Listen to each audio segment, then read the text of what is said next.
মানুষের দুর্ভাগ্য মূলত এটাই, সে নিজের দুঃখ যাকে বলবে সেই দুঃখ দেয়, যাকে বলবে তার খুব কষ্ট হচ্ছে সেই মানুষটাই কষ্ট দিয়ে দিব্যি ভালো থাকে। মানুষ দুঃখ চেপে রাখতেই বেশি স্বাচ্ছন্দ্য বোধ করে, নিজের কমফোর্টেবল জায়গা ছাড়া, মানুষ ছাড়া কারোর কাছে কিছু প্রকাশ করা যায় না, করার ইচ্ছেও হয় না। আর সেই জায়গায় মানুষের যখন বিন্দু মাত্র গুরুত্ব থাকে না, সেখানে মানুষ নিজেকে অসহায় ভাবে। পৃথিবীতে যারা নিজের কষ্টের কথা, নিজের চাওয়া পাওয়ার কথা, নিজের ইচ্ছের কথা কাউকে বলতে পারে না, তারা সত্যিই দুর্ভাগা মানুষ।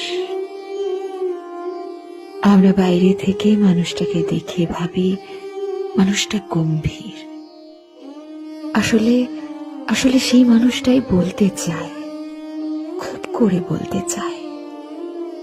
তবে যাকে বলতে চায় সে বোঝে না, শোনে না, শুনতে চায় না। যেখানে বললে মানুষ তার কথার মূল্য পাবে, অনুভূতির মূল্য পাবে, সেখানেই সব কথা মানুষ উগড়ে দিতে চায়।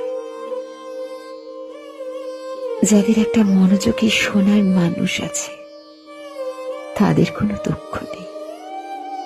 পৃথিবীতে দুঃখিত তারাই যাদের মানুষ আছে, তবে শোনার মতো ধৈর্য কিংবা সময় নেই। যারা উদাসীন, অনাগ্রহী, এমনকি যারা দুঃখ দিতে ভালোবাসে। মানুষের দুর্ভাগ্য এটাই, নিজের কষ্ট যাকে বলবে সেই কষ্টের কারণ হয়ে দাঁড়ায়।